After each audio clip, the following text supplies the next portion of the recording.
साथियों, जैसा कि आप जानते हैं, राष्ट्रीय मीन्स कम मेरिट से परीक्षा में बेनरेख से संबंधित लगभग 5 सवाल पूछे जाते हैं और ये सवाल बहुत ही सरल होते हैं, परंतु विद्यार्थियों को अत्यंत कठिन महसूस होते हैं।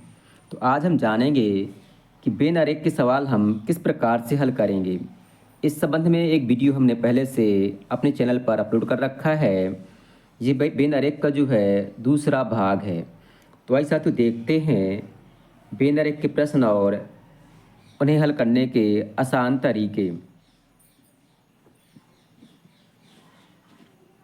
साथियों, बेनरेख का जो ये सवाल दिया गया है, इसमें लिखा हुआ है कि नीचे दिए गए प्रश्नों में 3 समूहों की चीज़ें हैं। दिए गए 4 चित्रों में से आपको एक चित्र चुनना है जो सबसे सही संबंध दर्शाता है। हमें जो है प्रश्न क्रमांक 31 से 35 तक इसी प्रकार से हल करना है। तो ये चित्र बने हुए हैं ABCD। इसमें पहला गोला दूसरे में समाहित है, दूसरा तीसरे में और दूसरे में तीनों अंतर संबंधित हैं। और इसमें एक गोले के अंदर 2 गोले हैं। इसमें 2 गोले, एक गोले के अंदर एक गोला है और तीसरा गोला अलग है। अब देखते हैं सवाल। पहला सवाल है, कुत्ते, पालतू और बिल्ली, इनका संबंध है हम किस प्रकार से इन चित्रों से दर्शा सकते हैं। तो आप जानते हैं कि जो पालतू पशु होते हैं उनके अंतर्गत कुत्ते भी आते हैं और बिल्ली भी आती हैं। जो पालतू पशु होते हैं उनके अंतर्गत कुत्ते भी आते हैं और पालतू भी आते हैं। तो जैसे हम कहें कि ये पालतू पशु हैं और ये मान लो कुत्ता है और ये बिल्ली है, तो कह सकते हैं कि चित्र क्रमांक C जो है इनके संबंध को प्रदर्शित करता है। जो बाहरी गोला है वह पालतू है और अंदर का एक गोला हम कुत्ता मान सकते हैं और दूसरे गोले को हम बिल्ली मान सकते हैं। इस प्रकार से प्रश्न क्रमांक 31 का सही उत्तर होगा ऑप्शन C और हमें OMR शीट पर ऑप्शन C को भरना होगा। दूसरा प्रश्न है, बैगन, मांस और सब्जियां। तो आप देख पा रहे हैं कि जो सब्जियां हैं इनके अंतर्गत तो बैगन आता है, परंतु सब्जियों के अंतर्गत मांस नहीं आता है। मांस अलग कैटेगरी है। मान लो सब्जी है, सब्जी के अंदर बैगन तो आएगा परंतु मांस अलग होगा। तो इस प्रकार से जो ऑप्शन D है ये हमारा सही उत्तर होगा।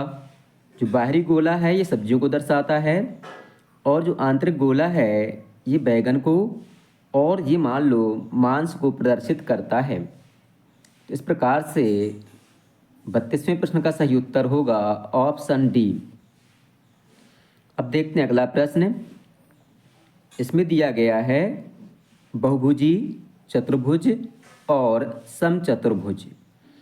तो आप जानते हैं कि चतुर्भुज एक बहुभुज होता है और समचतुर्भुज भी एक बहुभुज होता है। और सबसे छोटा बहुभुज जो आप जानते होंगे त्रिभुज होता है। तो जो चतुर्भुज है और चतुर्भुज है, ये समचतुर्भुज हैं और चतुर्भुज है, ये दोनों जो हैं बहुभुजी में शामिल हैं। तो हम कह सकते हैं कि ऑप्शन A हमारा सही उत्तर होगा। बाहरी गोला बहुभुजी को दर्शाता है मान लो, और आंतरिक गोला चतुर्भुज को और इसके भीतर का गोला समचतुर्भुज को प्रदर्शित करता है। तो इस प्रकार से 33वें प्रश्न का सही उत्तर होगा ऑप्शन A। अब देखते हैं अगला प्रश्न। अगला है भारत, दिल्ली राज्य और मध्य प्रदेश राज्य। तो आप जानते हैं कि भारत है, जैसे देश हो गया भारत देश, इसके अंदर दिल्ली भी एक राज्य है और मध्य प्रदेश भी एक राज्य है। तो इस प्रकार से हम कह सकते हैं कि जो 34वां प्रश्न है इसका सही उत्तर होगा ऑप्शन C। मान लो बाहरी गोला भारत को प्रदर्शित करता है और अंदर का एक गोला दिल्ली राज्य को और अंदर का एक गोला मध्य प्रदेश राज्य को प्रदर्शित करता है। इस प्रकार से इसका सही उत्तर होगा ऑप्शन सी। अब देखते हैं अगला प्रश्न। अगला प्रश्न है केला, फल और आलू।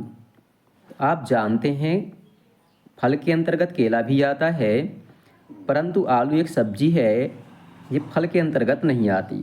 तो ये फल हो गया, ये मान लो केला या बनाना हो गया, और ये आपका पटैटो या आलू हो गया। तो इस प्रकार से केला जो है फल है और आलू अलग है। तो इस प्रकार से जो ऑप्शन नंबर डी है हमारा सही उत्तर होगा। ये मान लो बाहरी गोला फल को दर्शाता है, आंतरिक गोला केला को, और ये आलू को दर्शाता है। इस प्रकार से ये प्रश्न पूरे होते हैं। अब देखते हैं हम इसी प्रकार के दूसरे प्रश्न। साथियों, बेन से संबंधित अगला प्रश्न है कि दिए गए संबंध के अनुसार सही विकल्प चुनिए। हमें जो प्रश्न क्रमांक 57 से 60 तक इसी प्रकार से हल करना है। इसमें 4 विकल्प दिए गए हैं ABCD। हमें प्रश्नानुसार इन विकल्पों का चयन करना है। तो पहला प्रश्न है मेज, कुर्सी और फर्नीचर। तो आप जानते हैं फर्नीचर के अंतर्गत मेज भी आती है और कुर्सी भी आती है। तो इस प्रकार से हमारा सही उत्तर होगा ऑप्शन बी। अगला प्रश्न है पुस्तकें, पेन और पेंसिल। तो आप जानते हैं कि पुस्तकें अलग चीज़ हैं, पेन अलग है और पेंसिल अलग है। इस प्रकार से ऑप्शन ए हमारा सही उत्तर होगा, क्योंकि तीनों चीज़ें अलग अलग हैं, आपस में ओवरलैप नहीं हैं। अगला प्रश्न है वर्ष, माह और दिन।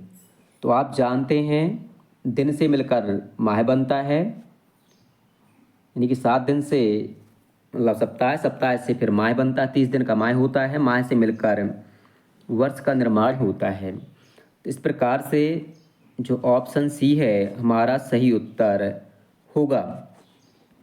अगला प्रश्न है वकील, आदमी और डॉक्टर। वकील, आदमी और डॉक्टर। तो जैसे कोई आदमी है या कुछ आदमी हैं तो वकील भी हो सकते हैं और कुछ आदमी डॉक्टर भी हो सकते हैं। इस प्रकार से जो हमारा सही उत्तर होगा ऑप्शन डी होगा। के 60 तक के पूरे होते हैं। आपको वीडियो पसंद आए तो वीडियो को लाइक करें, अपने दोस्तों के साथ शेयर करें और हमारे चैनल को सब्सक्राइब करना बिल्कुल भी न भूलें। धन्यवाद।